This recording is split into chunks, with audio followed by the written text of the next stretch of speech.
Boas-vindas a você que está com a gente aqui no podcast Mundo Afora. Eu sou o Alexandre Grunwald, estou aqui ao lado dos também jornalistas especializados Leonardo Masson e Felipe Giacomelli para mais uma edição do nosso podcast que fala sobre os pilotos brasileiros nas pistas internacionais. Esse é o nosso episódio número 62 e eu lembro a você que esse é um conteúdo associado ao site F1 Mania, onde você acompanha as notícias todos os dias em f1mania.net. Aproveita para seguir lá nas redes sociais, procura por site F1 Mania no Twitter, no Instagram e no Facebook. E a gente tem mais podcasts para você acompanhar tudo sobre o mundo da velocidade aqui no nosso feed. Aproveita já, assina o nosso feed no seu tocador de podcasts favorito, porque tem muita coisa boa por aqui. Bom, um dos nossos temas nesse episódio 62 é a decisão do campeonato da Fórmula E, que se encerra nesse fim de semana, sem brasileiro assim fortemente na briga, né, Léo? Mas tem uma chancezinha lá no fundo para o Lucas ganhar esse campeonato, mas o que importa é que a Fórmula E, mais uma vez, por mais um ano, chega com um campeonato muito parelho na sua decisão. Pois é, primeiramente, olá Grum, olá Felipe, olá você que acompanha mais uma edição do Mundo Afora. Pois é, a gente tem brasileiro na disputa, o Lucas de Grassi continua vivo no campeonato, mas numa situação complicada, 33 pontos atrás do líder, tem muitos pontos em disputa, mas né, não sei se a ponto de o Lucas conseguir tirar essa distância, mas a gente vai falar do Lucas e dos outros finalistas logo mais, Grum. É isso aí, a gente também vai falar sobre pilotos brasileiros rumo à Fórmula 1, falar sobre Dudu Barrichello, sobre Gabriel Bortoleto, essa nova geração que está sendo bem legal de acompanhar, inclusive sobre Enzo Fittipaldi, que foi ao pódio na Fórmula 3, junto com a Fórmula 1, preliminar da Fórmula 1, daquele maluquíssimo GP da Hungria, Felipe. Fala, Grum, fala, Léo. Pois é, né, Grum?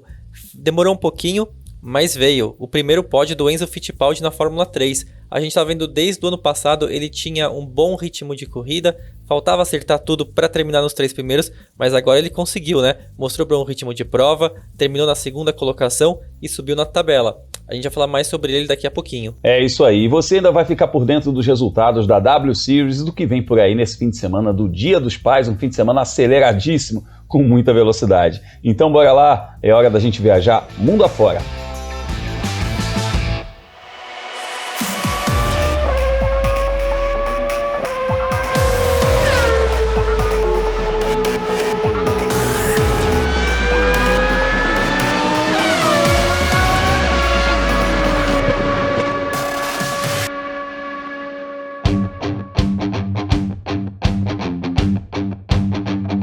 Nossa viagem começa por Berlim, na Alemanha, casa da final da Fórmula E, rodada dupla, como a gente já se acostumou nessa temporada, né? Você sabe, 8 etapas nesse ano, todas em rodada dupla, exceto o E-Prix de Mônaco, que foi uma prova única. Então, no fim do bloco aqui, nós vamos fazer nossas apostas para o campeão.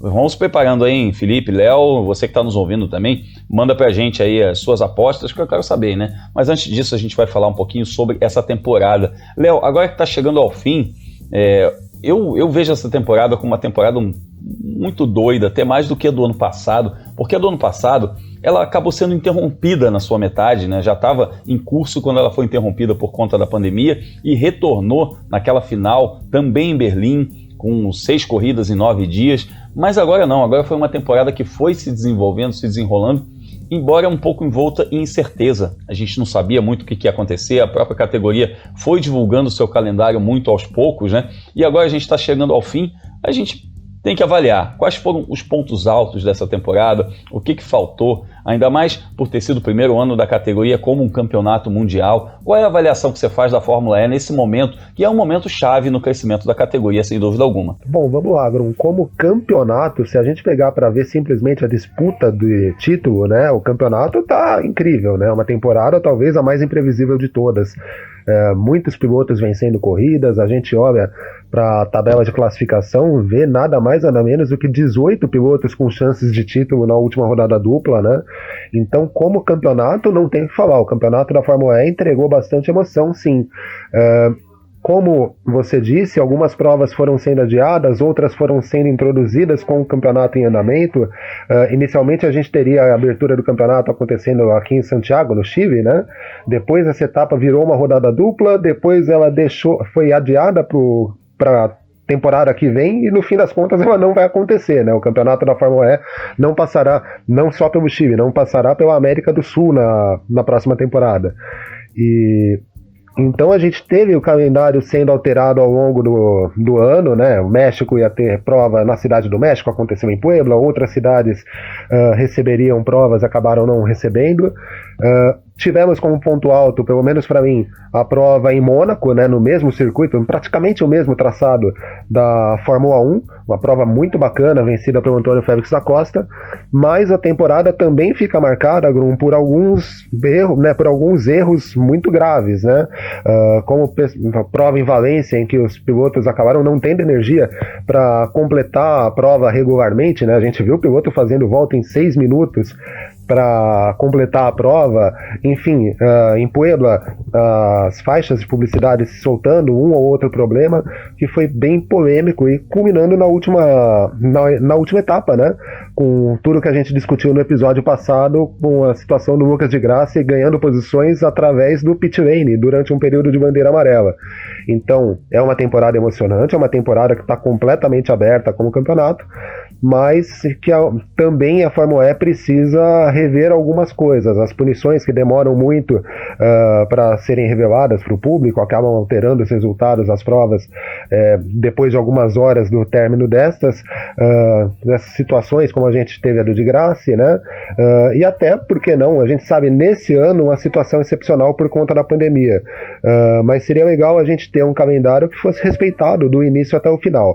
É um campeonato que vai terminar legal, porque o campeonato como um todo é um campeonato bacana de assistir, as corridas são pegadas, mas tem muitas coisas para a organização da Fórmula E resolver para o próximo ano. Com toda certeza. Eu vou chamar o Felipe para o papo aqui, passando rapidamente como é que está a situação, a classificação do campeonato nesse momento, e você falou em 18 pilotos com chance de título, são chances matemáticas, né? E aí, mesmo assim, é um número que chama muita atenção e reforço, não tem descartes.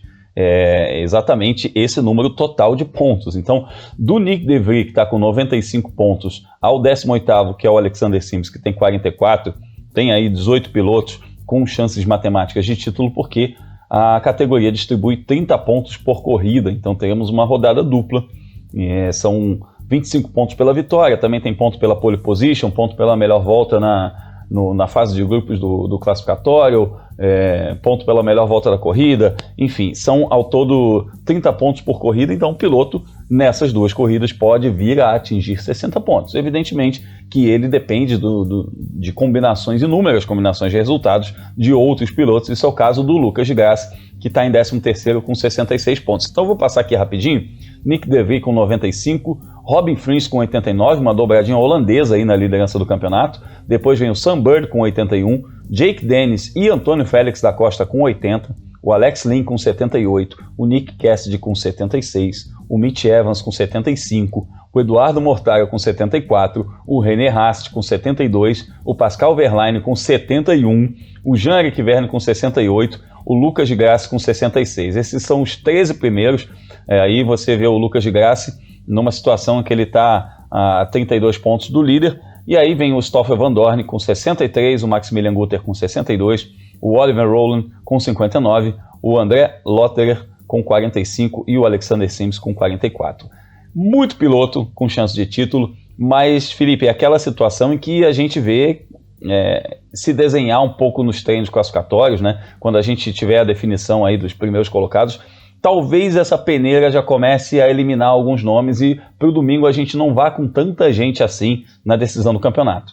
Grum, você falou bem, né? O treino classificatório deve ser o momento decisivo para a Fórmula E. E não exatamente por quem larga na frente, mas por quem largar atrás, né? Pelo regulamento da Fórmula E, os pilotos que estão no topo da tabela, né, da primeira a sexta colocação, vão ser os primeiros que vão à pista no treino classificatório, e eles pegam uma pista normalmente com asfalto mais sujo, com menos aderência e, portanto, mais devagar. O site The Race, né, da imprensa internacional, ele fez um levantamento e mostrou que, na maior parte das vezes, o piloto do grupo 1 ele larga para trás da 10ª colocação. Então, se você tá no primeiro grupo da tabela, né, entre os 6 primeiros, você tá brigando ali pelo máximo, pelo 11º lugar da tabela. E esse acho que vai ser a chave pro título. Quem conseguir largar mais próximo possível do top 5 e do top 10 nas 2 corridas e somar muitos pontos, né, vencer uma das provas, de repente ir no pódio, ter um top 5 na outra, é quem vai ficar com o título. Olha, a gente tem que fazer aqui o nosso bolão pro título, tá? São 18 pilotos, então é um bolão que não é tão simples assim. Mas eu vou falar para vocês aí, dentre esses pilotos aí, se a gente puder colocar aí, os 10 primeiros classificados como sendo os principais favoritos aí, eu colocaria o Nyck de Vries, que é o líder do campeonato, mas não só porque ele é o líder, mas porque eu acredito que a Mercedes possa andar bem, mas também o Sam Bird, que é o terceiro colocado com 81 pontos, e o Alex Lynn, que tem 78, que está na 6ª posição, e o Mitch Evans, que tem 75 pontos e é o 8º, sem esquecer do Antônio Félix da Costa. Aí você vê, pronto, aí eu já falei 5 nomes, eu estou falando praticamente, né, metade do top 10, mas tirando o Félix da Costa, que eu acho que ele é um piloto superior aos demais, e aí por isso que ele é uma carta que a gente tem que considerar nesse baralho, mas eu vejo um campeonato mais próximo desses 4 que eu mencionei. Léo, eu começo por você. Quem você coloca aí como... Favorito é um nome forte, né, pra gente falar, porque não tem favorito na Fórmula E, mas como os prováveis campeões aí dessa temporada que tá imprevisível. Olha, Bruno, você citou 5, 6 nomes aí, eu vou limitar a minha lista para 2, o Nyck de Vries e o Sam Bird. Se você analisar a trajetória deles, apesar do Sam Bird estar 14 pontos atrás do Nyck de Vries, mas são trajetórias muito semelhantes, né? Os dois venceram corridas, os dois em determinados momentos as equipes apareceram muito fortes, a Mercedes começou muito bem o campeonato, de repente a Jaguar, mesmo sem ganhar corrida na primeira parte da temporada, né, dominou ali, colocou tanto o Sam Bird quanto o Mitch Evans na liderança. As duas equipes tiveram uma queda durante uma parte da temporada e conseguiram se recuperar. Então, se eu tivesse que apostar hoje para quem vai o título, seria ou o Nyck de Vries ou o Sam Bird. E aí, claro, a diferença de pontos faz com que o Nyck de Vries seja um pouco mais favorito que o Sam Bird, mas eu acho que fica entre esses dois. Eu diria, inclusive, eu falei 4 nomes citando um quinto, mas eu diria que se tivessem que ser 2 nomes, seriam exatamente esses. O Nyck de Vries, que é o líder do campeonato, e o Sam Bird, que é o terceiro. E você, Felipe, entre esses nomes todos aí, entre esses 18 nomes que têm chances matemáticas aí, quem que você destaca como candidatos mais fortes a esse título? Eu acho que o Sam Bird está numa posição muito complicada, que ele vai estar nesse primeiro grupo da classificação, mas com uma diferença muito grande pro De Vries. Então vou falar aquele chavão que a gente repete aqui algumas vezes, né? Qual que é a vantagem de um piloto ir para a decisão do campeonato em primeiro na tabela? É que se todo mundo bater, você é o campeão.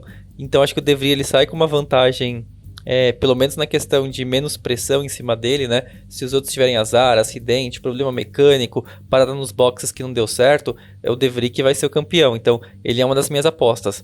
O outro é o Antônio Félix da Costa. Eu acho que ele é um piloto muito experiente. Você falou que ele é acima da média, com certeza, nesse campeonato.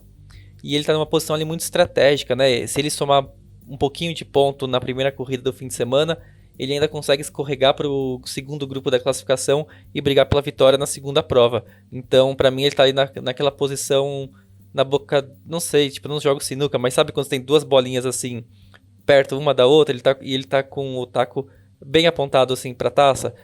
Pra mim, acho que o Félix da Costa vai surpreender, ou não vai surpreender, mas ele vai ficar com a taça sim. Bicampeonato pra ele. É uma excelente aposta, né? O Félix da Costa é um piloto realmente acima da média. Eu acho que ele é um cara que pode sim crescer nessa reta final. A equipe tem qualidade, ele tem qualidade, seria realmente uma boa aposta. Agora, já que a gente está falando aqui em pontos altos, pontos baixos, e favoritos, não favoritos, etc., Felipe, como é que você avalia essa temporada do de Graça e do Sérgio Sete Câmara? Já é o caso da gente pensar no ano que vem? Já é aquela coisa de o time que não tem chance de título já está focado no campeonato que vem? Essa pergunta tem $1 milhão, né? Porque a Audi vai sair, a Dragon acho que nunca chegou, né? Então, se eles estão focados no ano que vem vai ser complicado.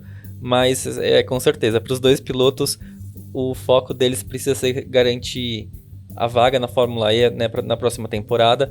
Com o de Graça, com o agravante, né, que a equipe dele está saindo do campeonato, não restam mais muitas vagas. Ele é especulado na Nissan no lugar do Oliver Rowland, que está de mudança para Mahindra. E o Sérgio Sete Câmara fecha uma temporada muito boa. que ele andou muito na frente do Nico Miller. Aí quando entrou o Joel Eriksson, que é, né, a gente comentou, o antigo rival dele desde a época de Fórmula 3, também continuou andando na frente, só não pontuou mais vezes porque esse carro da Dragon, ele desperdiça muita energia, né? Então os pilotos precisam poupar de uma maneira extrema, né? Que é literalmente tirar o pé e não conseguir fazer voltas competitivas conforme a corrida vai chegando ao fim. Então acho que o Sérgio Sete Câmara ele mostrou que tem lugar no grid da Fórmula E, e a gente espera que seja num equipamento mais competitivo a partir da próxima temporada. Seja a partir da evolução da Dragon, seja puxado por uma outra equipe. Pro de graça, a gente divide a temporada dele em 2 momentos, né? A primeira é o que a gente falou, se não fosse por Roma, já pensou o que teria acontecido? Aí a gente chega em Londres agora e fala, né? Tipo, teve Londres, momento polêmico, mas eu acho que ele foi pro tudo ou nada ali pra tentar entrar na briga pelo título. A gente discutiu bastante se foi um lance legal, se foi um lance moral. Acho que tem muita gente que vai querer dar opinião também, né? Mas é uma temporada que o Lucas de Grassi acaba ganhando protagonismo pelo talvez motivo errado. Pois é, a gente vai falar já desse assunto de novo, porque a gente trouxe a opinião do pessoal que está no nosso grupo de WhatsApp Mundo Afora a respeito dessa polêmica lá que a Audi protagonizou em Londres.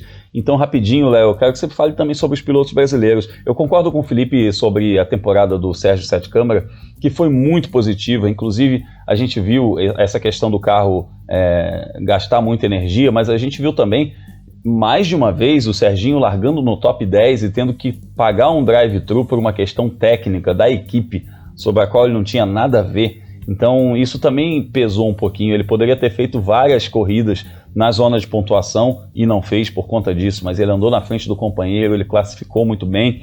E o Lucas é aquela história, né? Tá sendo especulado aí como companheiro do Buemi. Já pensou essa dupla, rapaz? Já pensou de Grassi e Buemi na mesma equipe? É o que eu ia te falar, rapaz. De Grassi e Buemi na mesma equipe, eu queria ser uma mosca para ver como que vai ser esse box caso isso se confirme, né?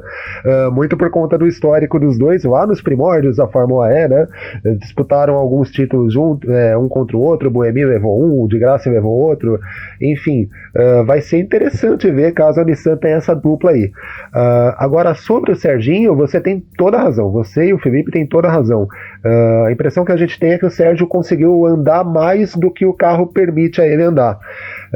Foram 3 classificações para Superpole, né? Para aquele momento em que cada piloto, cada um dos 6 melhores da primeira rodada da classificação parte para uma volta avançada para tentar a pole position. Foram incansáveis punições por pico de energia, né? Que o Serginho, acontecia isso, ele era obrigado a pagar um drive-thru e, logicamente, despencava para o fim do grid, e ainda assim ele aparece com 16 pontos no campeonato. Aí vocês podem falar, poxa, mas num campeonato com tanta gente na disputa pelo título, ele é um dos que não está, né? Como a temporada foi boa? Foi boa por isso, o carro não é tudo isso. Eu me arrisco a dizer que o carro antigo, a Dragon Penske, foi uma das equipes que estreou o carro novo no meio da temporada e não no começo como os outros times.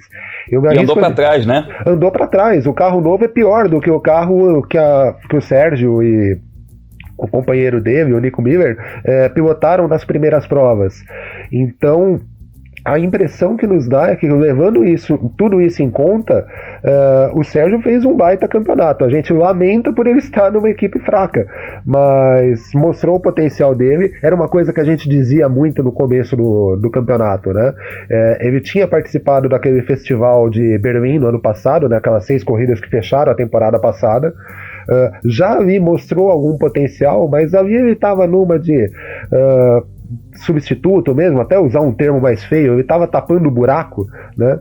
E esse ano não, ele teve a primeira temporada como titular mesmo, numa categoria de topo, e, dadas as condições, conseguiu se sair bem. Se a gente imaginar que ele só está 4 pontos atrás do Sebastian Buemi, que tem um carro muito melhor que o dele, que participa da Fórmula E desde a primeira temporada, a temporada do Serginho é das melhores, viu, Grum? Com toda certeza. E agora é o seguinte, falamos aí dos pilotos brasileiros, né? A gente ainda está com essa polêmica da equipe Audi que rolou no E-Prix de Londres, reverberando dentro do meio do automobilismo. Teve muita gente que não gostou, teve muita gente que achou que é do jogo. Só para a gente recapitular rapidamente aqui, a equipe Audi simulou um pit stop durante um safety car para que o Lucas de Grassi obtivesse uma vantagem em relação ao pelotão. Ele estava em 8º lugar, entrou no pit lane em 8º lugar e saiu na liderança, atrás do safety car. Acabou sendo punido por outra questão, porque o carro não parou completamente as rodas. Mas se tivesse parado completamente, ele teria saído na liderança de verdade, teria valido essa vitória dele. Então, isso mexeu muito aí com a comunidade do automobilismo. Eu fiz um vídeo lá no meu canal e convidei, inclusive, o pessoal a opinar. Então, a gente vai ouvir agora 2 opiniões a respeito disso, de pessoas que estão lá no nosso grupo de WhatsApp Mundo Afora. Se você quer participar do nosso bate-papo lá, manda uma DM para mim lá no meu Instagram, Fórmula Grum, ou no meu Twitter, Fórmula Grum também, que eu te mando o link para você participar do nosso grupo. Mas é o seguinte, 2 pessoas opinaram a respeito. Uma foi o Sérgio Berti, diretor de provas, e a outra foi o Jader Miani, que é um dos participantes aí, um dos fãs de automobilismo participantes do nosso grupo. Eu vou começar pelo Sérgio Berti, que é diretor de provas de automobilismo, do automobilismo brasileiro, de grandes categorias, e que nos traz aí a visão de quem aplica as regras, de como ele enxergou esse episódio. Começo pelo Sérgio, para a gente saber o que o pessoal está achando dessa polêmica da Audi na Fórmula E. Eu, como dirigente do automobilismo, eu gosto de ver os estrategistas, os chefes de equipes, quando percebem alguma falha no regulamento, e com isso faz com que a gente preste mais atenção ao criar o regulamento. Mas eu acho que estratégias são interessantes e até gosto quando os chefes de equipe são inteligentes ao ponto de perceber qualquer coisa desse sentido. Quando eu vi o procedimento na Fórmula E, me causou estranheza porque o regulamento padrão sobre safety car não permitiria essa vantagem. E eu não sabia que a Fórmula E tinha um regulamento característico só para ela. O regulamento padrão é o seguinte: toda vez que o safety car está na pista e o pelotão passa pela entrada de box, a saída do pit lane é fechada. Ou seja, o piloto pode entrar no pit lane, fazer a sua manutenção, mas quando ele for sair, ele será obrigado a parar na saída até que o último carro do pelotão passe pela saída de box. Dessa forma, ele retornaria atrás do pelotão. Ontem, quando eu percebi na televisão esse procedimento e o Lucas de Graça retornando na frente de todo mundo, me causou estranheza. Até fui procurar saber e percebi que a Fórmula E criou um regulamento característico para esse procedimento, inclusive a pedido dos pilotos e dos chefes de equipes. Então, é um procedimento válido. Inteligentemente, o chefe de equipe percebeu que daria certo esse ganho de posição, ganhar 8 posições, e fez a estratégia. Faz com que a gente repense todos os regulamentos.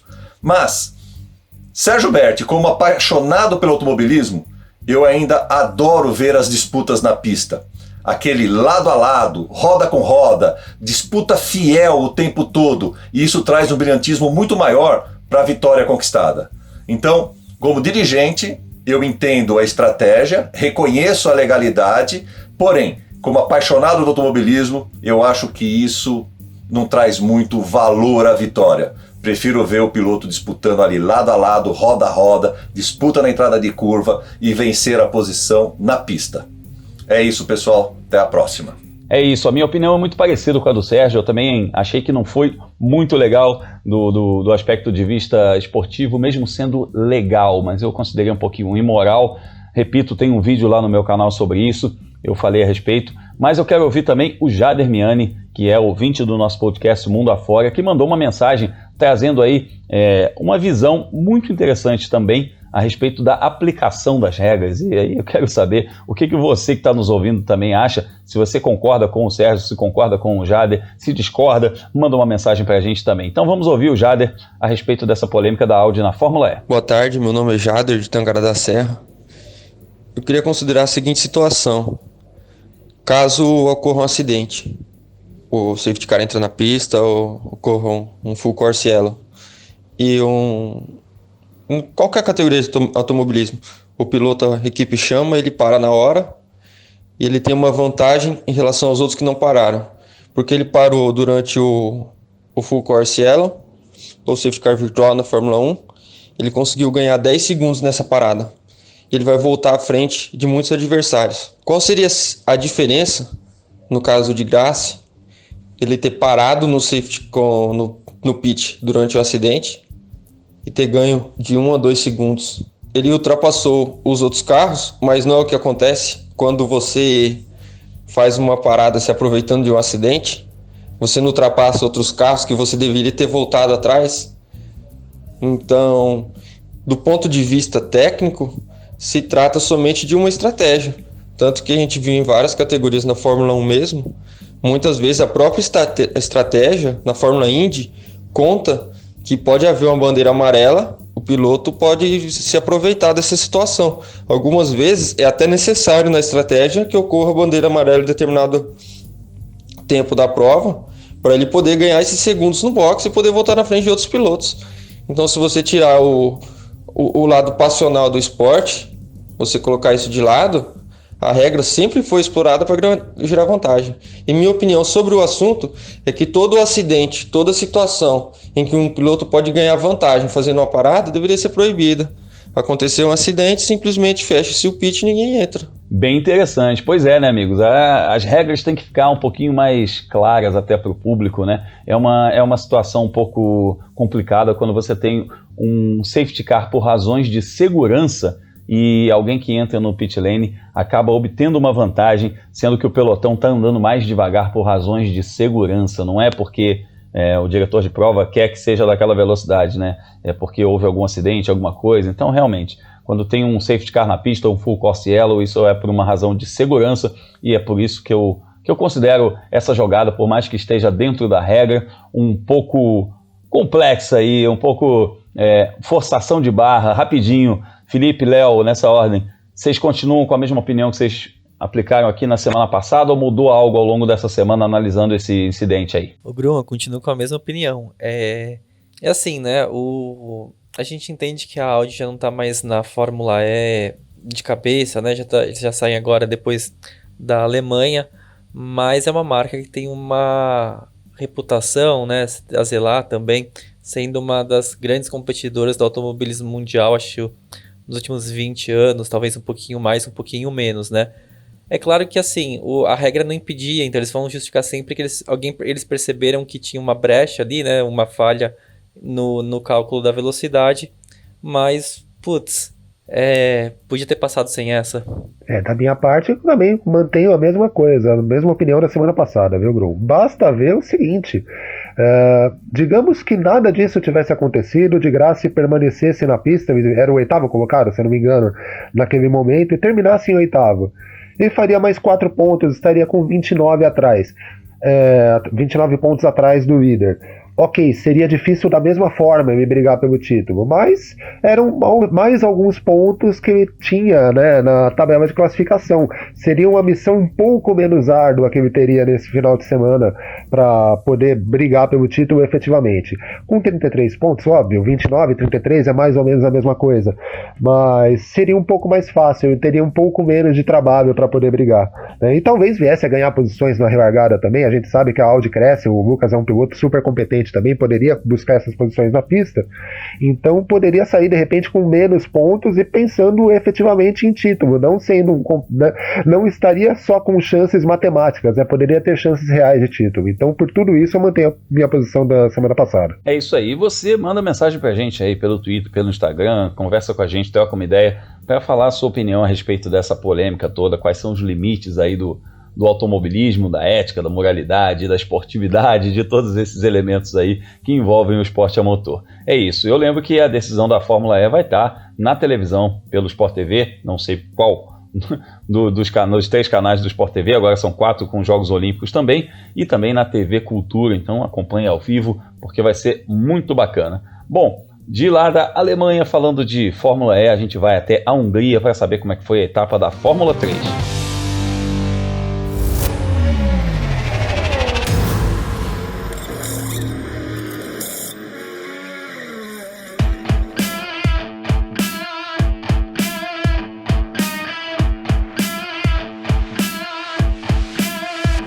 O primeiro pódio a gente nunca esquece, com certeza Enzo Fittipaldi não vai esquecer o primeiro dele na Fórmula 3. Antes da gente comentar, a gente começar a falar a respeito desse pódio do Enzo Fittipaldi na Hungria, na etapa que foi preliminar da Fórmula 1, lá em Hungaroring, vamos ouvir o próprio Enzo a respeito disso. Fala, Enzo! O final de semana de corrida na Hungria foi um final de semana bem positivo, pegamos um pódio muitos pontos pro campeonato e para a equipe. E, tô bem feliz.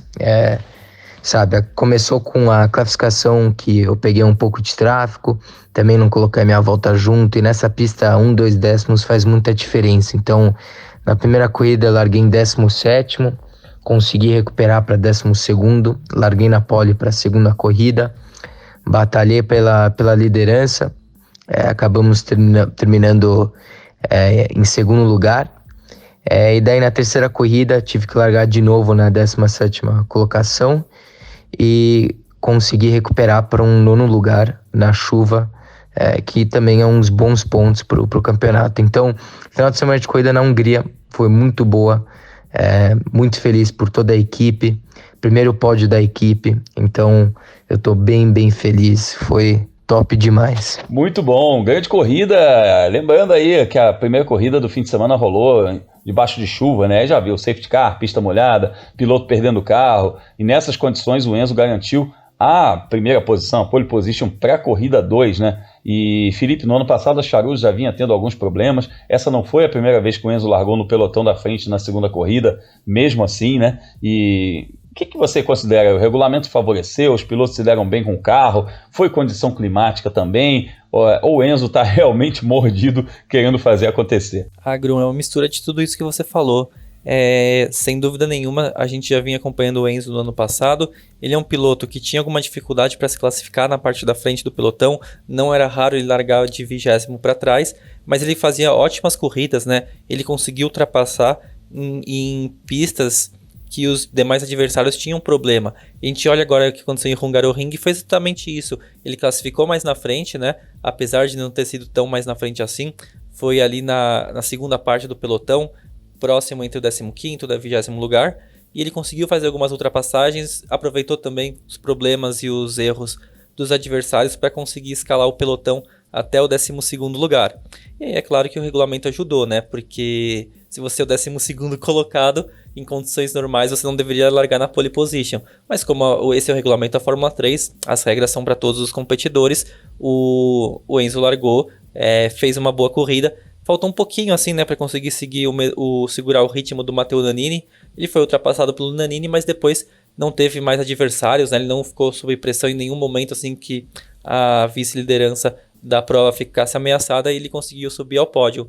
E a gente espera que essa evolução continue nessa fase final agora do campeonato, que ele continue marcando ponto com frequência e, quem sabe, né, mais um pódio, de repente a primeira vitória a caminho. A gente falou aqui em outros episódios sobre o perfil de campeonato de cada um dos brasileiros, né? Enquanto o Caio Collet tem essa coisa de brigar pelo título, pelo menos entrou no campeonato com essa intenção, o Enzo estava numa situação um pouco diferente, uma equipe não tão competitiva, então ele está indo para o tudo ou nada, para fazer pódios, etc. E a gente viu um fim de semana muito difícil para o Caio Collet, ele não pontuou pela primeira vez desde que ele chegou à Fórmula 3, ele passou uma rodada sem pontuar. Ele foi 20º na primeira corrida, 12º na segunda corrida e 16º na terceira. Já o Enzo foi 12º na primeira prova, largou na pole na segunda e foi o segundo colocado na vitória do Matteo Nannini e terminou em 9º lugar na terceira corrida. As vitórias ficaram com o Ayumu Iwasa do Japão na primeira corrida, o Matteo Nannini da Itália na segunda e o Dennis Holger da Noruega na terceira prova. O Dennis Holger inclusive lidera o campeonato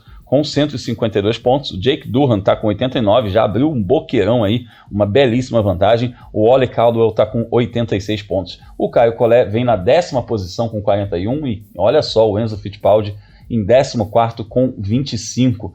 Léo, perfis diferentes de campeonato, mas os dois estão ali próximos, né, cara? Então é um negócio muito louco, porque a gente esperava muito mais da equipe MP, e a equipe MP não teve um bom desempenho na Hungria, afundou realmente nesse fim de semana, e a gente acabou vendo um brilho do Enzo e o Caio não tão bem assim. Rapaz, já é o caso de pensar no ano que vem também, né? Já é outro piloto, como a gente falou lá na Fórmula E, que já está focado no ano que vem, porque a gente esperava muito mais nesse campeonato e a equipe acabou não correspondendo. Pois é, a etapa, falando do Caio primeiramente, né? Essa etapa do final de semana, a MP Motorsport não existiu, né? Não é que o Caio até tentou, ganhou algumas posições nas provas, mas muito longe de chegar na zona de pontos. que classificou muito mal, e isso, né, como a gente disse lá no começo da temporada, né, a classificação é muito importante, porque se você entra entre os 12 na Fórmula 3, tem a inversão para a primeira corrida, depois inverte o resultado, e aí na terceira corrida você larga na posição que você de fato conquistou na sexta-feira. Mas se você fica abaixo disso, é muito difícil de você recuperar. E no caso do Caio, ele foi acho que o 25º na classificatória da sexta-feira. Isso realmente detonou com o final de semana dele. Ele até ganhou posições, eu não tenho o número aqui certo agora, mas ele evoluiu bem nas provas que ele participou. Mas largando tão de trás não tem milagre, e isso reflete no campeonato, né? Acabou ficando mais para trás. A gente vinha dizendo, né, que apesar da distância aumentar pouco a pouco em relação ao líder do campeonato, o Caio conseguia ali se manter virando o top 5, né? E isso agora ele ficou bastante distante. No caso do Enzo, não. No caso do Enzo, como ele já foca a segunda corrida, né? A Charus aparentemente não tem um carro para tentar ficar entre os 12 melhores. Então ele tenta ficar ali entre os 15, entre os 20 melhores para fazer uma boa corrida e jogar com a inversão do grid. Já tinha quase dado certo em Barcelona, né? Aconteceu uma situação semelhante a essa. Lá em Barcelona ele liderou muito mais tempo, inclusive, né? Foi superado pelo David Schumacher, depois teve aquele acidente que tirou o David Schumacher e pouco depois ele abandonou com problema elétrico. E dessa vez não. Se é verdade que ele não conseguiu segurar o Matteo Nannini por muito tempo, é verdade também que ele conseguiu fazer valer o ritmo de carro dele e um pouco das características do circuito, né, para manter a segunda posição.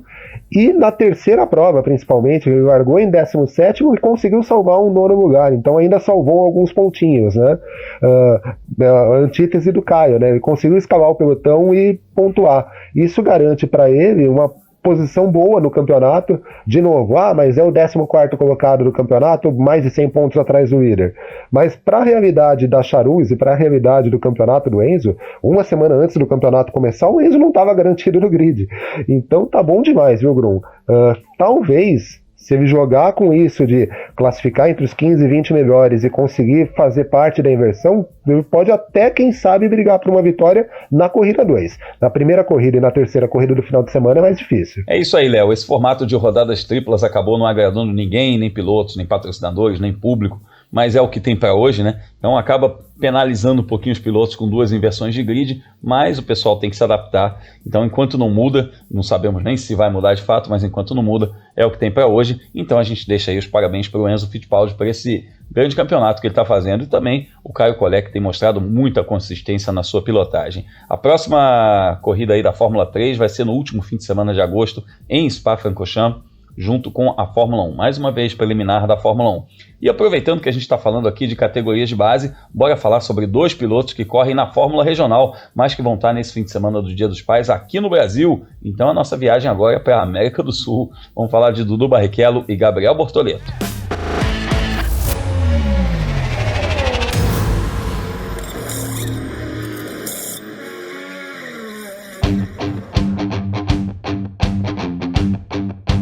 Pois é, Dudu Barrichello e Gabriel Bortoleto em solo brasileiro nesse fim de semana em Curitiba. Bortoleto andando na Stock Light e Dudu Barrichello andando na Stock Car ao lado do papai Rubens Barrichello. Pois é, os dois estão na primeira temporada deles na Fórmula Regional, ganhando experiência lá na Europa, andando em monoposto, mas aí você fala, caramba, o que eles estão fazendo aqui no Brasil, né? Pois é, a gente pede licença aí para falar sobre as experiências dos 2 pilotos aqui no Brasil, porque os dois já andaram, inclusive, nesse ano, né? Rolaram alguns cancelamentos por causa das fortes chuvas lá, né? Então o Dudu vai estar novamente com a gente aqui na Stock Car, no lugar do Matias Rossi. Ele que já competiu em Cascavel no lugar do Matias Rossi, vai competir novamente nesse fim de semana agora aqui em Curitiba. E o Gabriel Bortoleto também aproveitou essa pausa aí na Europa para competir na Stock Light no carro da KTF e já venceu a corrida 2 no fim de semana passado em Curitiba. Eu lembro também que existe essa coisa da inversão de grid na Stock Light, né? Então inverte os primeiros colocados aí da corrida 1 e ele se aproveitou também dessa inversão de grid, largou entre os primeiros colocados e conseguiu conquistar a liderança e vencer essa prova. Eu falei com ele logo após a corrida, dei aquele abraço molhado de champanhe, no macacão todo banhado de champanhe dele, mas valeu a pena a gente trocar essa ideia e conversei com o Gabriel Bortoleto a respeito dessa experiência dele aqui na Stock Light. Então vamos ouvir Gabriel Bortoleto. Muito feliz com a vitória, valeu, Grum. Cara, magnífico para mim chegar aqui na primeira vez na Stock Light e começar dessa maneira. Gostei muito do evento, da categoria no geral, assim. Tenho só a agradecer a todo mundo pelo apoio. Foi nas minhas férias no Brasil, eu acabei me divertindo até mais que na Europa. Então eu tô muito feliz com tudo isso. E obrigado a todo mundo que me apoiou até aqui. Vamos lá, vamos continuar nas vitórias. É uma diferença do que você está acostumado, né, com o monoposto. O que você achou do carro e qual a sensação de guiar o Light? Cara, o carro é muito mais pesado da Light, tem um pouco menos de potência na questão de reta, assim, no final da reta a gente chega bem menos que o regional, mas é um outro propósito de carro. Mas é sempre legal de ter uma experiência diferente, assim, até porque a gente acaba aprendendo muita coisa sobre carro e essas coisas, acerto, que podem até funcionar no monoposto uma hora. Então eu tô muito feliz de ter tido essa experiência na minha vida e espero ter mais vezes. Um grande barato ver um piloto feliz desse jeito, assim, né? E, amigos, o Dudu Barrichello já fez a estreia dele na Stock, né? Mas nesse fim de semana vai ser mais especial ainda, porque ele volta pro grid ao lado do Rubinho no Dia dos Pais, né? E é muito bacana isso, a gente viu a emoção do Rubinho, tem um vídeo muito bacana no canal da Stock Car lá no YouTube sobre a emoção do Rubinho, quando ele andou lá em Cascavel, né, com o filho dele. Mas, Felipe, o quanto ajuda no desenvolvimento do piloto essas novas experiências? Afinal, Stock é Stock, né? Outra pegada, turismo, Stock Light é outra coisa. O próprio Bortoleto falou aí nessa entrevista que o carro é muito mais pesado, as reações são diferentes, mas no fim das contas é corrida, né? Ritmo de corrida, isso ajuda o piloto com toda certeza, né? Grum, isso sim. Os pilotos costumam dizer que todas as vezes que eles sobem no carro, ele aprende alguma coisa, né? Se não é exatamente com o funcionamento do carro em si, né? Com pontos de frenagem, pelo menos como administrar o equipamento, como se comunicar com a equipe, como resolver problemas, como analisar as informações, né, os dados. Então tudo isso faz parte, ainda mais para dois pilotos tão jovens que estão ali nos primeiros anos das carreiras. Mas é assim, né, tanto o Bortoleto quanto o Barrichello, eles têm ligações, né, aproveitando o Dia dos Pais, com grandes personalidades da categoria, né. O pai do Bortoleto é o dono do campeonato e o pai do Barrichello é a principal estrela do campeonato. Então, não sei, né? De repente, a gente pode estar vendo o Road to Stock Car em vez do Road to Fórmula 1 na Fórmula Regional esse ano. O futuro a gente não sabe o que reserva para esses pilotos, mas eu espero ainda vê-los no trilho rumo à Fórmula 1. Eles estão tendo uma temporada difícil na Fórmula Regional, porque o próprio campeonato está vivendo uma fase de transição, né? A unificação de dois campeonatos, então muitas equipes não conseguiram se entender com esse regulamento novo. Veio o motor de uma categoria com o chassi de outra, então nem todo mundo está andando muito bem e as equipes dos nossos dois brasileiros não estão andando tão forte também.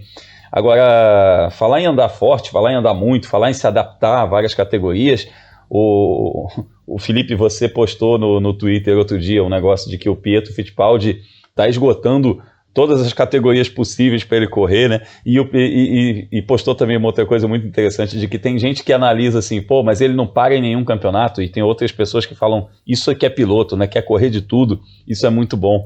Leonardo Masson, Pietro Fittipaldi vai correr na Stock Car, é um piloto brasileiro que a gente está vendo aí nos últimos 12 meses, aí se a gente pegar esses últimos 12 meses, a gente já viu o Pietro correndo de Endurance, de Fórmula 1, de Fórmula Indy, cara, andando de tudo. E agora mais uma novidade, o cara vai andar de Stock Car, tá se tornando um piloto versátil, né? Pensando no futuro também, isso pode ser muito bom para ele, cara. Se tornando versátil, não. Eu acho já que o Pietro já é o mais, provavelmente o piloto mais versátil do Brasil, viu? O famoso já é uma realidade, né?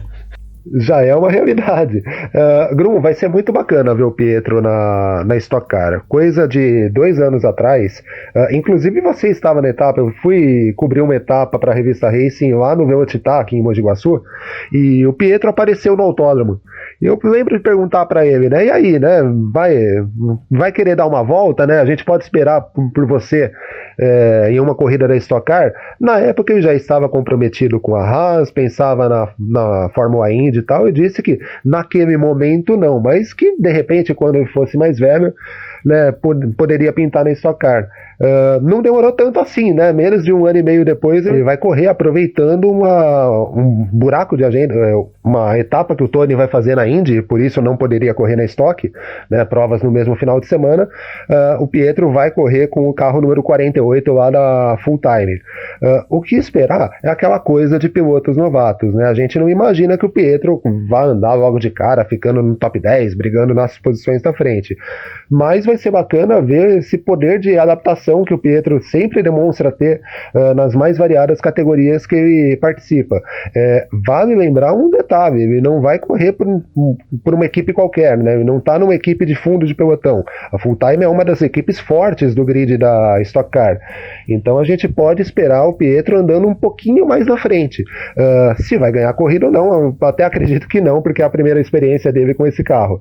Mas vai ser bacana de ver, assim como vai ser legal ver o Bortoleto, ver o Dudu, que fez uma boa primeira etapa na estreia dele e agora vai correr de novo. Vai ser uma etapa bastante animada lá em Curitiba, viu, Grum? É isso aí, eu vou estar lá, na verdade estou aqui em Curitiba, né? Estou gravando esse episódio, peço já desculpas inclusive pela qualidade do nosso áudio que não está habitual, porque eu estou aqui num quarto de hotel em Curitiba, improvisado aqui, fazendo um estúdio improvisado para a gente gravar o nosso podcast, mas o que importa é a gente estar falando aí sobre os pilotos brasileiros que competem no automobilismo internacional. E você falou, né, Léo, o Pietro vai competir na vaga do Tony Kanaan. Isso significa que o Tony Kanaan vai estar nos Estados Unidos nos representando mundo afora, e esse é um dos assuntos da nossa volta final.